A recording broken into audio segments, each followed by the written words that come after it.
ಎಲ್ರಿಗೂ ನಮಸ್ಕಾರ. ನಾನು Vani Kusumakar. Welcome to my channel. ಸ್ಕೂಲ್ಗೆ ಹೋಗೋ ಮಕ್ಕಳಿದ್ದಾರೆ ಅಂದಮೇಲೆ ತಾಯಂದರಿಗೆ ಒಂದೇ ಯೋಚನೆ, ಲಂಚ್ ಬಾಕ್ಸಿಗೆ ಏನು ಮಾಡೋದು ಇವತ್ತು ಅಂತ ಹೇಳಿ. ಆ ಯೋಚನೆಗಾಗಿ ಒಂದು ಪರಿಹಾರ ತೊಗೊಬಂದಿದ್ದೀನಿ. ಒಂದು ಲಂಚ್ ಬಾಕ್ಸ್ ರೆಸಿಪಿ, ಅದೇ ಶಾವಿಗೆ ಉಪ್ಪಿಟ್ಟು. ಶಾವಿಗೆ ಉಪ್ಪಿಟ್ಟು ಮಾಡೋದು ಹೇಗೆ ಅಂತ ಹೇಳಿ ಇವತ್ತು ನಾನು ನಿಮ್ಗೆ ಈ ವಿಡಿಯೋದಲ್ಲಿ ತೋರಿಸ್ಕೊಡ್ತಾ ಇದ್ದೀನಿ. ಬನ್ನಿ ನೋಡೋಣ.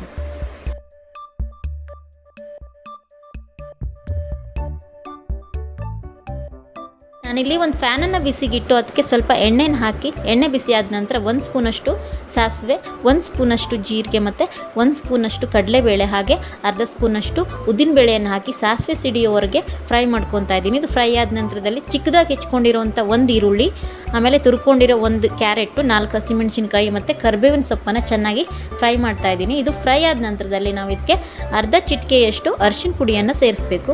ಅರಿಶಿನ ಪುಡಿಯನ್ನು ಸೇರಿಸಿದ ನಂತರ ಎಣ್ಣೆಯಲ್ಲಿ ಫ್ರೈ ಮಾಡ್ಕೊಂಡಿರೋಂಥ ಕಡಲೆ ಬೀಜನ ನಾನು ಇಲ್ಲಿ ಸೇರಿಸ್ತಾ ಇದ್ದೀನಿ. ನೀವು ಬೇಕಾದರೆ ಗೋಡಂಬಿಯನ್ನು ಕೂಡ ಫ್ರೈ ಮಾಡಿ ಸೇರಿಸ್ಕೋಬೋದು. ಇದೆಲ್ಲ ಫ್ರೈ ಆದ ನಂತರ 1/4 ಕಪ್ಪಷ್ಟು ನಾನು ನೀರನ್ನು ಸೇರಿಸ್ತಾ ಇದ್ದೀನಿ. ಯಾಕಂದರೆ 1 ಕಪ್ಪು ಶಾವಿಗೆಗೆ 1/4 ಕಪ್ಪು ನೀರು ಸಾಕಾಗುತ್ತೆ. ನಂತರ ರುಚಿಗೆ ತಕ್ಕಷ್ಟು ಉಪ್ಪು, ನೀವು ಸ್ವೀಟ್ ಬೇಕು ಅನ್ನೋರು ಉಪ್ಪಿನ ಜೊತೆ ಸ್ವಲ್ಪ ಸಕ್ಕರೆ ಸೇರಿಸ್ಕೋಬೋದು. ಇದನ್ನು ಮುಚ್ಚಳ ಮುಚ್ಚಿ ಕುದಿಯೋಕ್ಕೆ ಬಿಡ್ತಾ ಇದ್ದೀನಿ. ಇದು ಕುದಿ ಬಂದ ನಂತರದಲ್ಲಿ ನಾವು ಶಾವಿಗೆಯನ್ನು ಇದಕ್ಕೆ ಸೇರಿಸ್ಕೋಬೇಕು. ಶಾವಿಗೆಯನ್ನು ಹುರಿದಿಟ್ಕೊಂಡಿದ್ದೀನಿ ನಾನು. ಹುರಿದಿಟ್ಕೊಂಡಿರೋ ಶಾವಿಗೆಯನ್ನು ಸೇರಿಸಿ ಎಲ್ಲ ಮಿಕ್ಸ್ ಮಾಡಿ ಸಿಮ್ಮಲ್ಲಿ ಇಟ್ಕೊಂಡು ಸ್ಟವನ್ನು ಒಂದು ಮುಚ್ಚಳವನ್ನು ಮುಚ್ಚಿ 5 ನಿಮಿಷ ಬೇಯೋದಕ್ಕೆ ಬಿಡಬೇಕು. ತೆಗೆದ ನಂತರ ಇದು ಶಾವಿಗೆ ಎಲ್ಲ ಬೆಂದಿರುತ್ತೆ. ಇದನ್ನು ಸ್ವಲ್ಪ ಸೌಟಾಡಿಸಿ ನಂತರ ಮೇಲೆ ಕೊತ್ತಂಬರಿ ಸೊಪ್ಪನ್ನು ಉದುರಿಸಿದರೆ ಶಾವಿಗೆ ಉಪ್ಪಿಟ್ಟು ರೆಡಿ ಆಗುತ್ತೆ. ತುಂಬ ಕ್ವಿಕ್ಕಾಗಿ ರೆಡಿ ಆಗುವಂಥ ಈ ರೆಸಿಪಿಯನ್ನು ನೀವು ಒಮ್ಮೆ ಮನೆಯಲ್ಲಿ ಟ್ರೈ ಮಾಡಿ ಹೇಗಾಗಿದೆ ಅಂತ ನನಗೆ ಕಮೆಂಟಲ್ಲಿ ತಿಳಿಸಿ.